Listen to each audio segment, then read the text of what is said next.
Hello दोस्तों, मैं सत्यवीर सिंह प्रजापति। आप मेरी आवाज़ सुन रहे होंगे। आप सभी लोग ऑनलाइन हो जाइए। मैं आपसे मैनपुरी की घटना के संबंध में आपसे चर्चा करूंगा कि हम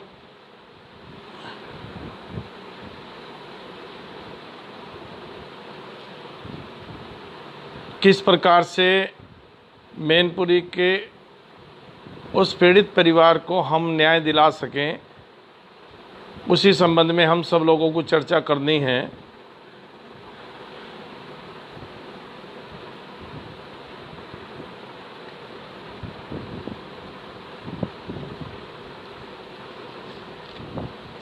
सभी दोस्तों को मेरा नमस्कार। मैं सत्यवीर सिंह प्रजापति, एडवोकेट, निवासी जनपद मुजफ्फरनगर।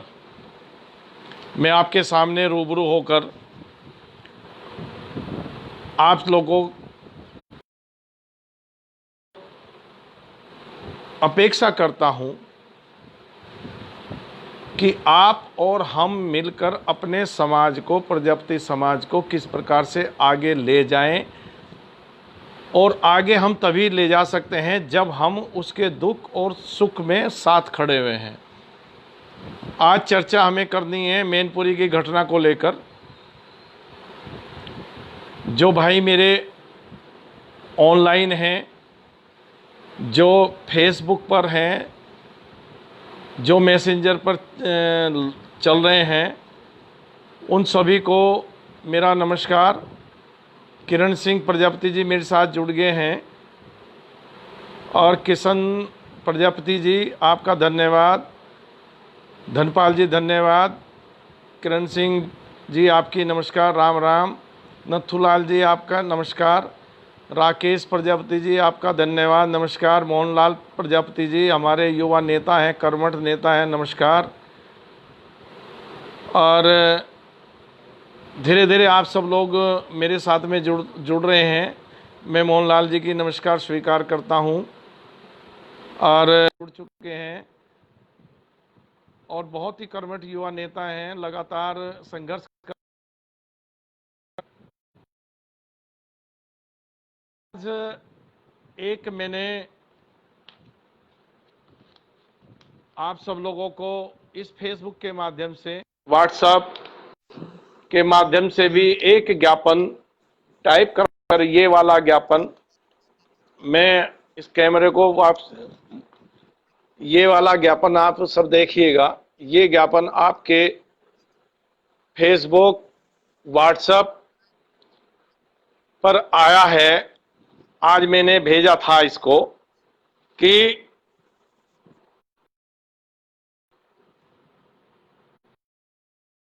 घटना घटी है।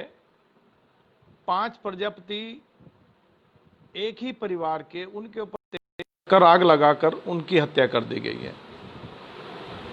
किंतु दुर्भाग्य यह है कि वर्तमान की जो सरकार है, भारतीय जनता पार्टी की सरकार, उसने एक भी शब्द उस परिवार के संबंध में नहीं बोला और ना ही कोई आर्थिक मदद दी। जबकि प्रदेश में उसके बाद में कई अनेक घटना हुई हैं, चाहे वो विकास दुबे वाली घटना जिसमें 8 पुलिस के जवान शहीद हो गए, उनके परिवारों को उत्तर प्रदेश सरकार ने 1 करोड़ रुपए उसमें दिए हैं आर्थिक मदद, और परिवार के एक बच्चे को नौकरी। जो घटना थी, पुलिस की हत्याएं जो विकास दुबे ने की, वो बहुत बड़ी दुर्भाग्यपूर्ण है। किंतु एक गरीब परिवार, प्रजापति समाज का एक गरीब परिवार, जो अपनी रोजी रोटी अपनी दुकान चलाकर कर रहा था, उसकी हत्या कर दी। और निर्मम हत्या, जघन्य हत्या जिसकी घोर निंदा पूरा प्रजापति समाज करता है। और वहाँ अनेक हमारे समाज के नेतागण, सामाजिक, राजनीतिक सभी वहाँ गए, उन्होंने आर्थिक मदद की। मैं उन सब लोगों का धन्यवाद करता हूँ।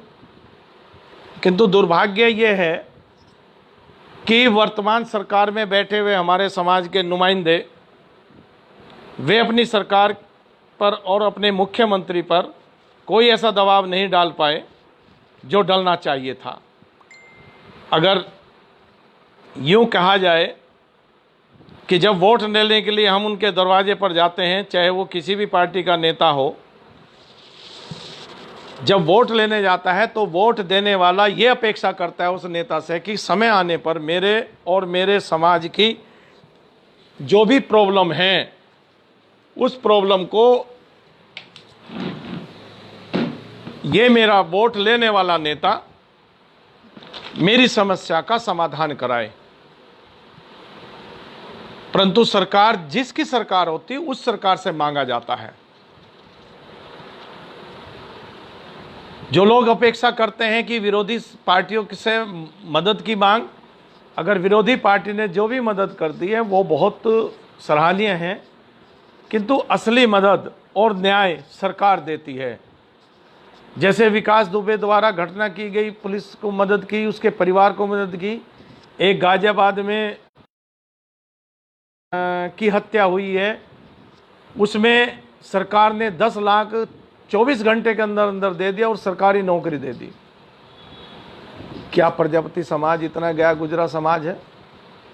उत्तर प्रदेश में अगर हम बात करें प्रजापति समाज की, आज की तारीख में मुझे कोई गुरेज नहीं है, मैं भी राजनीतिक पार्टी से समाजवादी पार्टी में हूँ, किंतु मुझे इस कहने में कोई गुरेज नहीं है कि हमारा प्रजापति समाज टोटल वोट जो पड़ती हैं उसमें 80% वोट भारतीय जनता पार्टी की वर्तमान सरकार को देकर उसको सरकार में लाए। चाहे भारत सरकार बनाई हो, चाहे उत्तर प्रदेश की सरकार बनाई हो, हर व्यक्ति लगभग भाजपा से जुड़ा हुआ है, भाजपा की नीतियों से जुड़ा हुआ है, चाहे उसे मिले कुछ नहीं किंतु उसके साथ खड़ा हुआ है। किंतु जब ये उत्पीड़न होता है, सरकार में रहते हुए हमारे समाज के नेता क्यों नहीं बोल पाते? मैंने एक दिन लिखा भी था और कहा भी था कि जब वे लोग हमारे बीच में आते हैं, हम भी जाते हैं और समाज के लोग हमारी इज्जत करते हैं, फूल माला पहनाते हैं, हमें रसगुल्ले खिलाते हैं, मिठाई खिलाते हैं, चाय पिलाते हैं, खाना खिलाते हैं, उस समय हम बड़े चाव से वो खाते हैं। किंतु जब वक्त जरूरत पड़ती है समाज के ऐसे उत्पीड़न में, ऐसे जहाँ इतनी बड़ी घटना हो जाती है, तो हम पीछे दाएं बाएं खिसक जाते हैं। हमने एक प्रयास किया, आप सब लोगों को मालूम है कि हमारे साथियों ने, चाहे दारा सिंह प्रजापति हो, चाहे वीरेंद्र प्रजापति हो, चाहे आपका राकेश प्रजापति जी हो, चाहे मुजफ्फरनगर के 5 लोग हों, सब लोगों ने एक पैसा इकट्ठा करके उस परिवार को देने का काम किया। किंतु हम ये एहसान नहीं कर रहे हैं कि हमने पैसा दिया, ना हम उसका बखान इसलिए नहीं करना चाहते हैं, किंतु कुछ लोग कहते हैं कि उस दिए हुए पैसे में हमारा हिस्सा है। हम कहते हैं उसमें पूरे प्रजापति समाज का हिस्सा है, मेरा अकेले व्यक्ति का नहीं है, अन्य का नहीं है, पूरे समाज का है, चाहे वो कोई भी धनराशि किसी के माध्यम से दी गई है।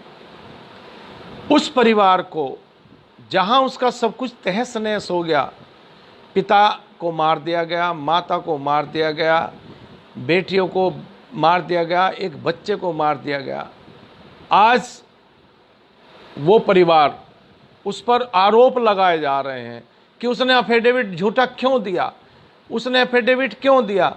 जिसके गर्दन पे तलवार रहती है, जिसके घर में 5 लोग मार दिए गए हों, अगर उसको कोई भी आदमी धमकाएगा तो वो धमकाई में आएगा, क्योंकि उसे अपने बचे हुए परिवार को जिंदा रखना है और शम को जिंदा रखना है।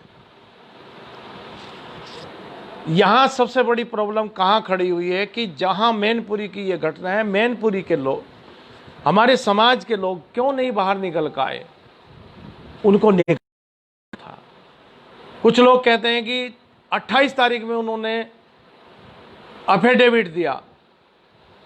28 तारीख में जब एफिडेविट दिया तो 17 तारीख से लेकर 28 तारीख तक मैनपुरी का समाज कहाँ था, सड़कों पर क्यों नहीं उतरा? एक हमने प्रयास किया कि हम मैनपुरी जाएंगे, समय तय हो गया। कुछ मैनपुरी के नेताओं ने हमारे को यहाँ तक कि कह दिया कि अगर यहाँ आओगे तो यहाँ के ठाकुर यादव जो उनकी जिनको आप कहेंगे उनको ललकारेंगे तो हो सकता है कि आपकी वो लाठी डंडों से पिटाई करें और हो सकता है कि वे गोली भी चलाने का काम कर सकते हैं। परंतु हमने कहा कि हम डरने वाले नहीं हैं। उन्होंने कहा कि मैनपुरी के लोगों ने कहा फ़ोन करके कि आपको कौन खाना खिलाएगा, मैनपुरी में कोई आपको खाना नहीं खिलाएगा, चाय नहीं पिलाएगा। कितनी शर्म की बात है। हम वहाँ चाय पीने जा रहे हैं, क्या हम खाना खाने जा रहे हैं? हम उस परिवार के नहीं, पूरे प्रजापति समाज की एक लड़ाई लड़ने के लिए जा रहे थे। और ये उन लोगों ने जो जिस तरह की घटनाक्रम को इल्जाम देकर उस कार्यक्रम को वहाँ हमारा पीछे हटाने का काम किया।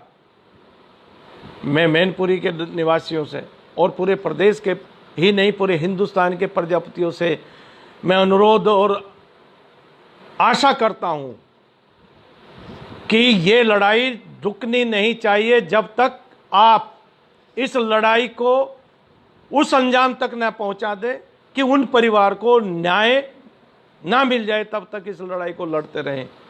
चाहे किसी तरह से लड़ें, आप अपने ज़िले में लड़ें। एक आह्वान किया है और वो आह्वान ये हुआ है कि 31 जुलाई को सभी जिला मुख्यालय पर आप सब लोग अपने साथियों के साथ में एक आंदोलन के रूप में एक बैनर लेके कि मैनपुरी की घटना की घोर निंदा करते हुए हम सरकार को ये चेताना चाहते हैं कि रक्षाबंधन का हम बहिष्कार करते हैं। रक्षाबंधन का क्यों बहिष्कार करते हैं?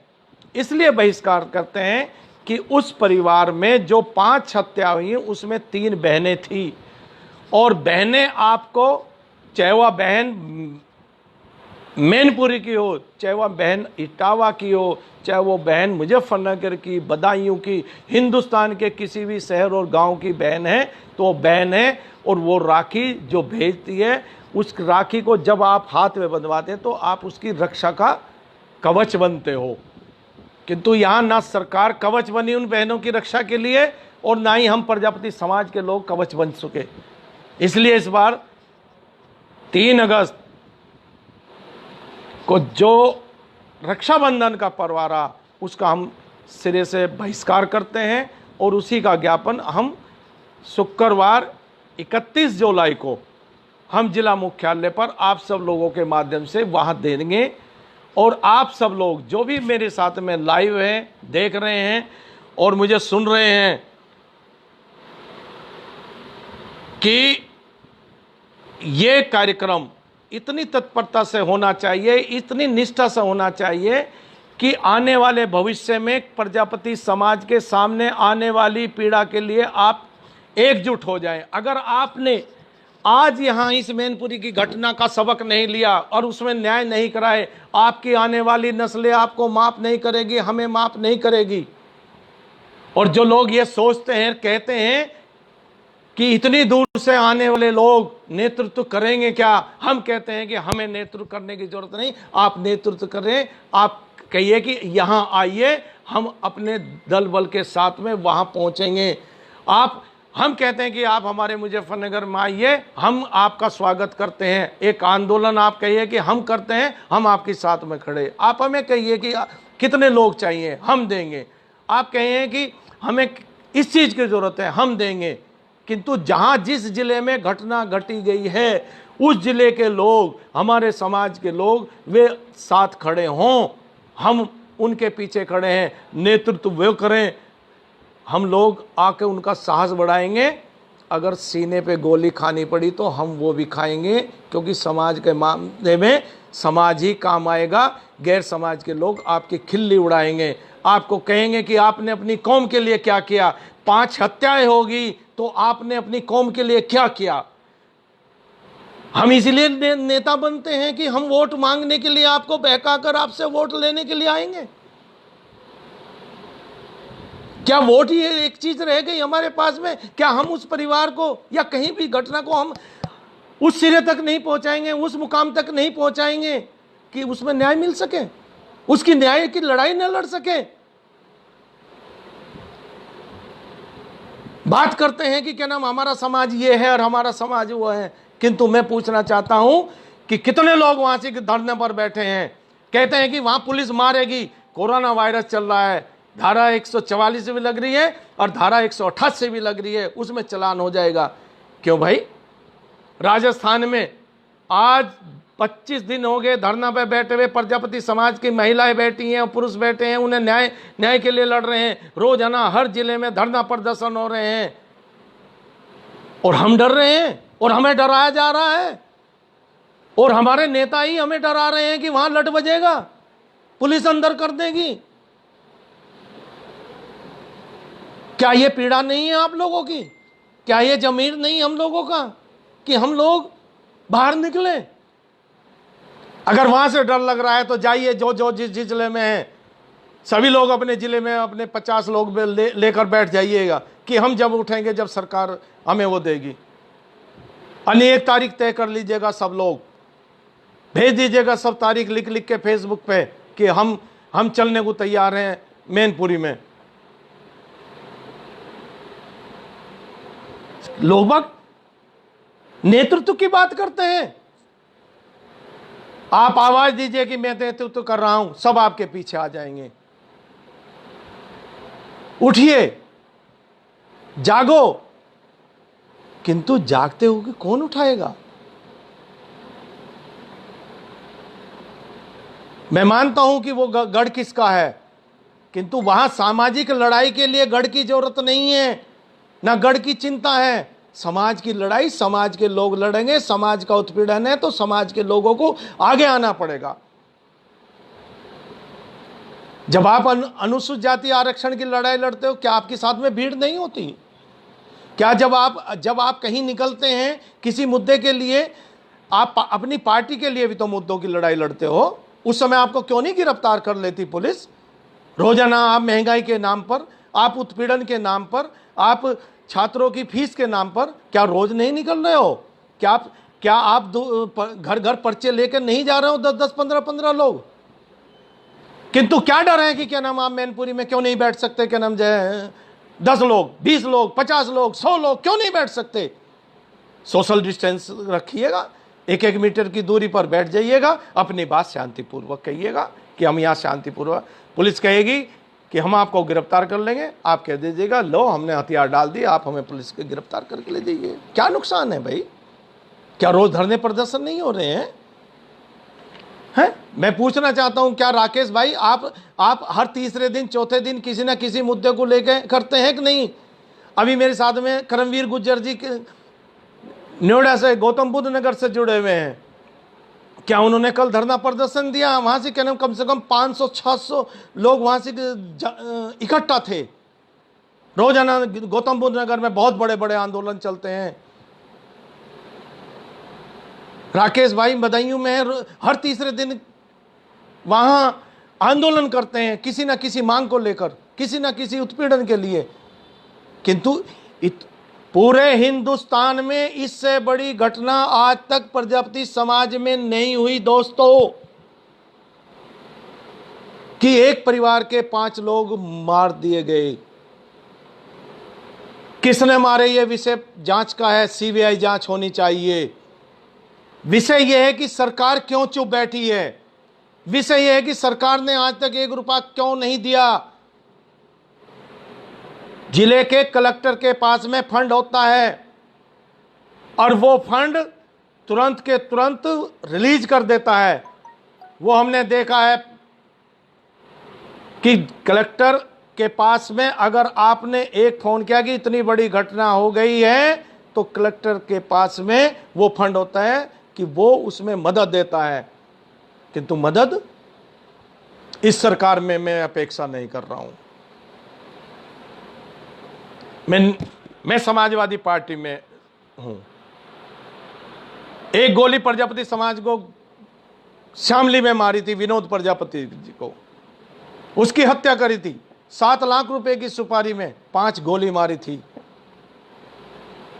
2 दिन के बाद में मीटिंग थी। हमने मुख्यमंत्री जी को, माननीय अखिलेश यादव जी को और माननीय नेताजी को कहा, मीटिंग में ही 2000 के लगभग पदाधिकारी थे, कि मान्यवर एक हत्या हो गई ऐसे ऐसे, उसके परिवार में कोई एक विकलांग बच्चा है, वही कमाने वाला और कोई नहीं है। माननीय नेताजी ने तुरंत माननीय मुख्यमंत्री अखिलेश यादव जी को कहा कि अखिलेश यादव जी आप तुरंत मदद करिएगा।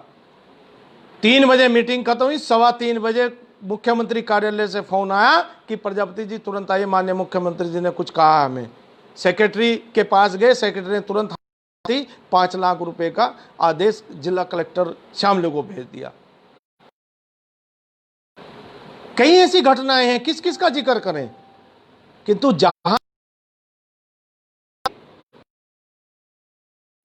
यहां नियति, यह सरकार केवल केवल केवल स्वर्ण मानसिकता से काम कर रही है। एक पिछड़ा वर्ग के 5 आदमी मर गए, 1 रुपया नहीं। एक स्वर्ण गाजे तुरंत 10 लाख रुपए नौकरी जारी हो गई। और एक लखनऊ में रात के 1 बजे गाड़ी में रंगरलिया मना, कितना रुपए, 50 लाख रुपए दिए, नौकरी दी इसी सरकार ने, भारतीय जनता पार्टी ने। इसलिए मैं पुनः अनुरोध और अपेक्षा करता हूं कि आप 31 जुलाई को अपने जिला मुख्यालय पर जाइएगा और जाकर एक ज्ञापन दीजिए कि हम इस बार रक्षाबंधन के त्यौहार का बहिष्कार करते हैं। जो मेरे साथ में जुड़े हुए हैं, करमवीर सिंह गुज्जर जी नोएडा से, जय राम प्रजापति जी, रामजी लाल प्रजापति जी, अविनाश प्रजापति जी, रामवीर जी, माननीय दयाराम प्रजापति जी, पूर्व MLC साहब, और कंवर बिलाल बुन्नई जी, कुश प्रजापति जी, राजा भैया जी, राम रतन प्रजापति जी, सूरवीर अभी प्रजापति जी, राजू प्रजापति जी, चेतन प्रजापति जी, धर्मवीर दक्ष जी, राजपाल प्रजापति जी, बिजनौर के बहुत होनहार नेताजी राजा भैया जी, बेहतरीन समाज सुधारक प्रजापति ब्लड, बहुत बढ़िया राकेश भाई, आपका धन्यवाद।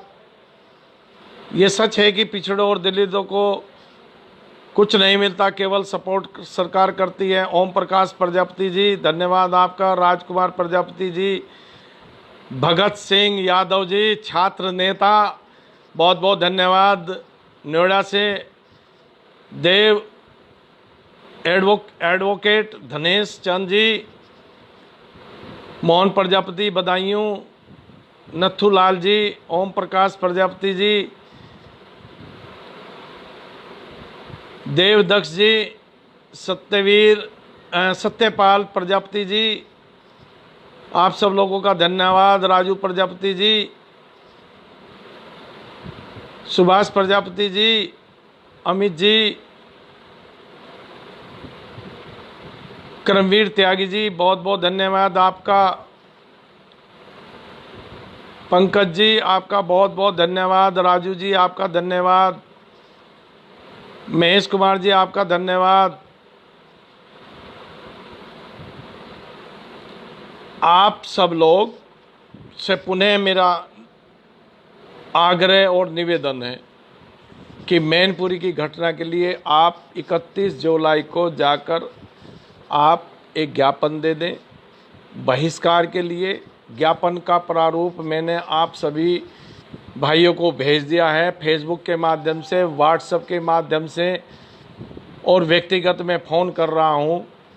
और अगली रणनीति जैसे आप लोग तय करेंगे और इस लाइव टेलीकास्ट में हमारे प्रजापति समाज के समाजवादी नेता, भाजपा के नेता, बसपा के नेता, ऑल ओवर समाज, जितने भी समाज हैं जो पीड़ा समझते हैं,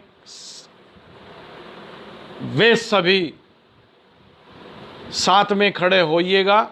ये अकेली लड़ाई प्रजापति समाज की लड़ाई नहीं है। इस समय मैं लाइव हूं तो इसमें सभी समाजों के लोग मुझे सुन रहे हैं और मेरा सभी से अनुरोध है, हमारी लड़ाई सवर्णों से नहीं है, हमारी लड़ाई है सरकार की मानसिकता के विरुद्ध। और उस मानसिकता में आप और हम सब पिसे हुए हैं।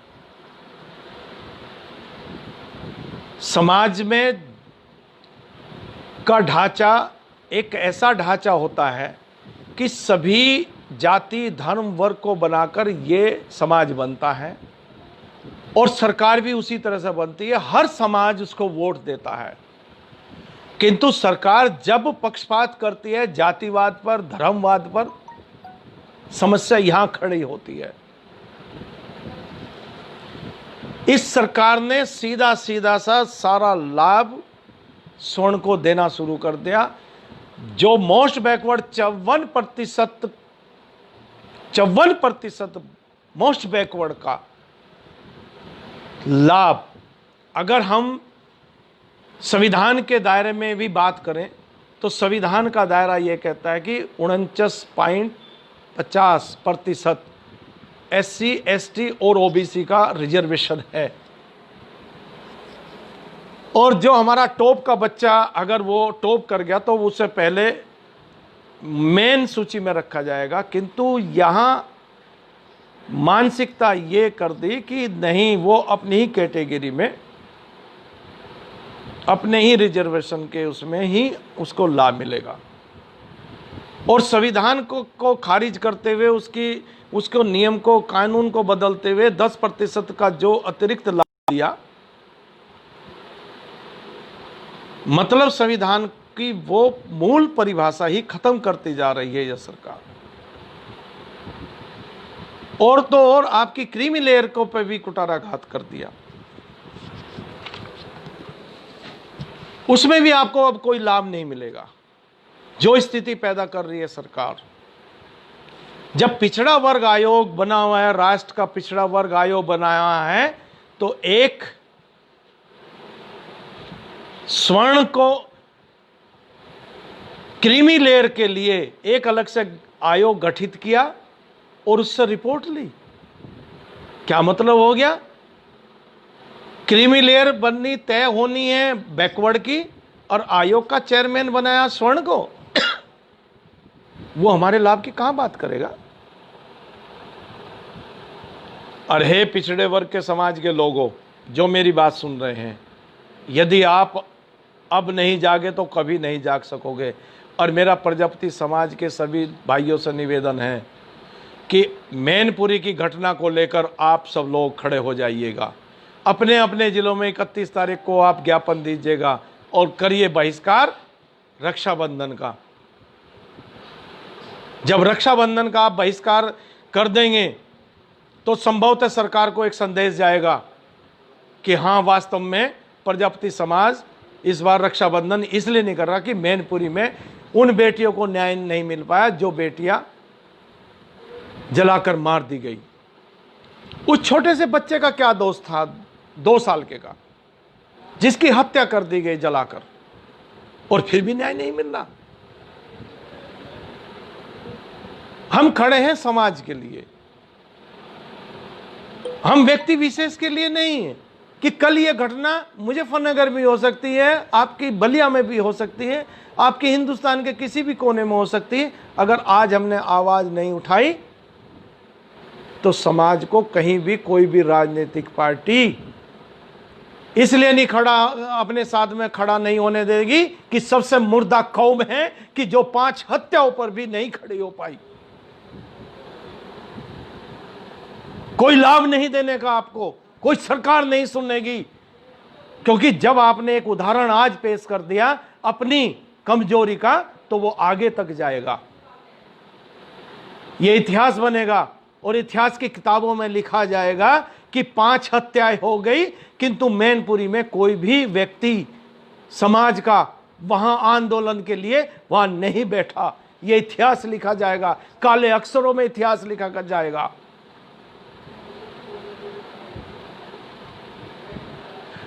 मैं विशेष रूप से मैनपुरी और मैनपुरी के क्षेत्र के आसपास के सभी प्रजापति समाज के लोगों से निवेदन करता हूं, अनुरोध करता हूं कि आप आह्वान करिएगा और आह्वान करिएगा कि हम यहां बैठना चाहते हैं, और आप एक संदेश दे दीजिएगा फेसबुक और व्हाट्सएप के माध्यम से कि आइए हम यहां आह्वान करते हैं, हम बैठेंगे।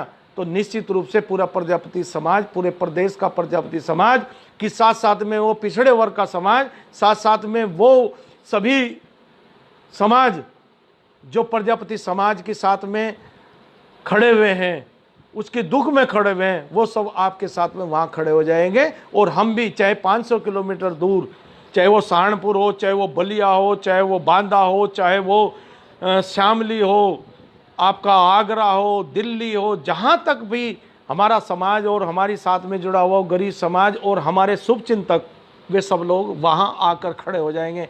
खर्चे की कोई चिंता नहीं है। जो हमें कहते हैं बार बार जी खर्च कौन करेगा, जिस समय आप आंदोलन का आह्वान कर देंगे, अपने आप ही सब लोग, सारा इंतजाम हो जाएगा। मैंने आप सब लोगों का बहुत समय लिया,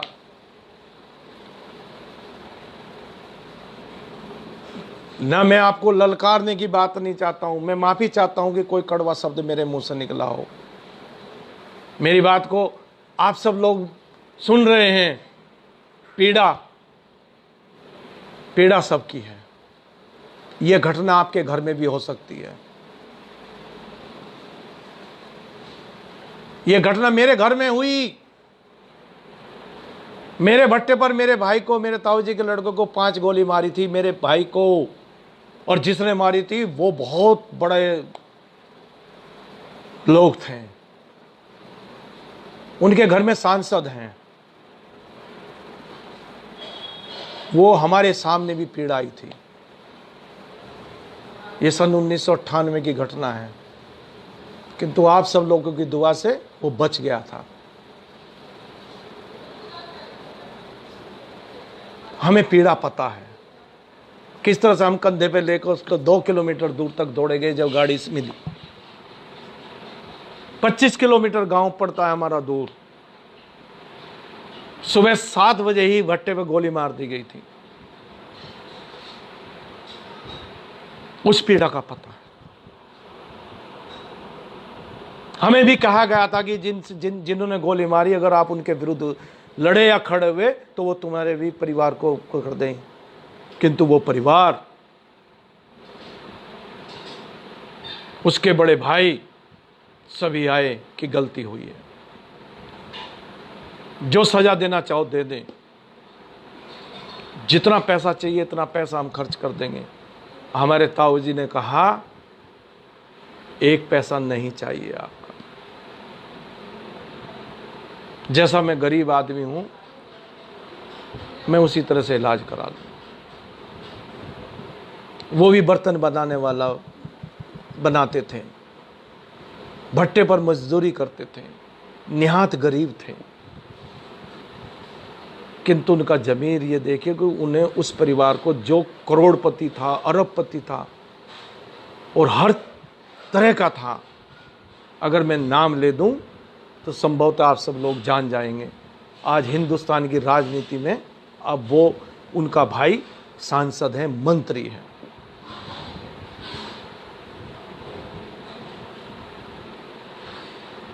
तो पीड़ा, दर्द उसको पता होता है जिसके साथ में गुजरा जाता है। अगर आज मैनपुरी में वह घटना हुई तो वो मैनपुरी की घटना अकेले उस व्यक्ति की नहीं है, पूरे समाज की घटना है। उसे न्याय दिलाना हमारा पूरे अपने समाज का काम है। मेरे भाइयों, मेरे दोस्तों, मेरे फेसबुक के दोस्तों जो मुझे सुन रहे हैं, मेरे नेतागण भी मुझे सुन रहे हैं,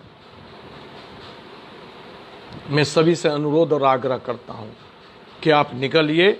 31 तारीख को सभी मुख्यालय पर आप जाइए और वहां आप ज्ञापन दीजिएगा और इस ज्ञापन को माननीय प्रधानमंत्री जी, माननीय महामहिम राष्ट्रपति जी, मुख्यमंत्री जी और राज्यपाल अपने अपने प्रदेशों को सबको आप भेजिए, उनके ट्विटर अकाउंट पे, उनके मेल पर।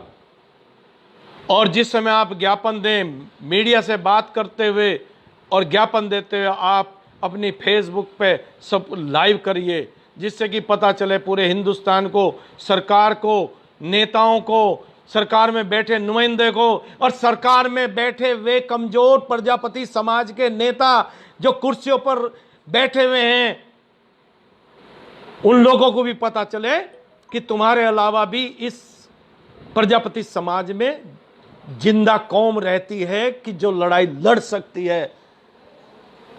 नेता बनने से पहले, मंत्री बनने से पहले वो अनेक घरों में जाते हैं, अनेक गांव में जाते हैं, अनेक शहरों में जाते हैं।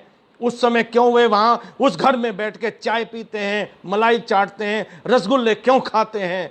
मना कर दो कि मैं उस दिन खाऊंगा, उस दिन आऊंगा आपके बीच में जब मैं कहीं आपके काम आ जाऊं। सत्ता मिल गई, पद मिल गया, भूल गए समाज को।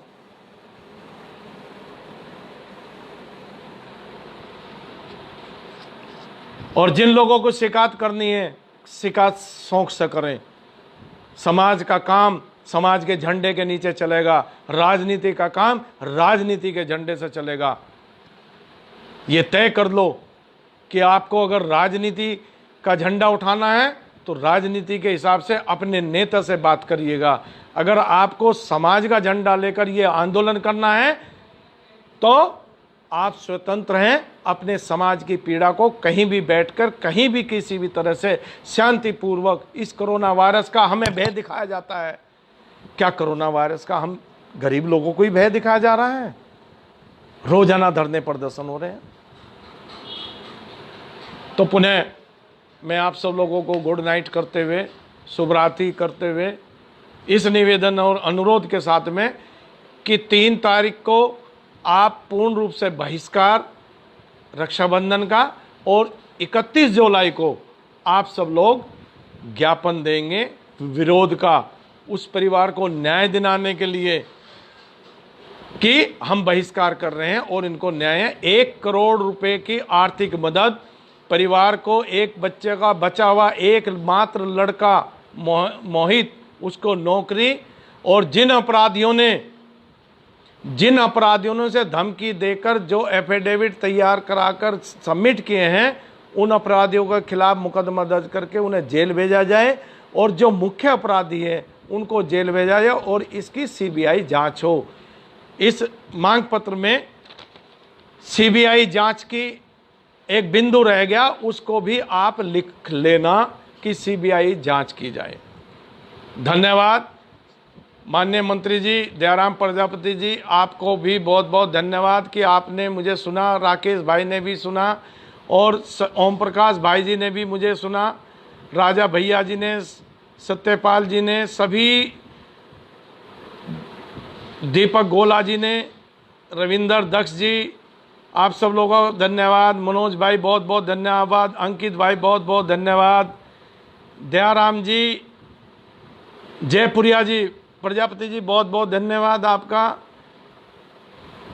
प्रजापति पीके बालियान जी बहुत बहुत धन्यवाद। बिजनौर से हैं आप, बहुत ही कर्मठ जुझारू आप सामाजिक नेता हैं। उमेश प्रजापति जी बहुत बहुत धन्यवाद आपका। हनुमान दास जी बहुत बहुत धन्यवाद। आप सब लोगों ने मुझे सुना और इस लड़ाई को आप मजबूती से लड़े। अंकित भाई बहुत बहुत धन्यवाद। राम मोहन जी बहुत बहुत धन्यवाद। गौरव चौधरी जाट, भाई जी आपका बहुत बहुत धन्यवाद कि आप लोग इस लड़ाई में इस समाज का साथ दें। चंद्रजीत जी बहुत बहुत धन्यवाद, चंद्रभान जी बहुत बहुत धन्यवाद, अंकित जी बहुत बहुत धन्यवाद, हिमांशु आर्य जी आप लोगों का धन्यवाद। और ये सच है कि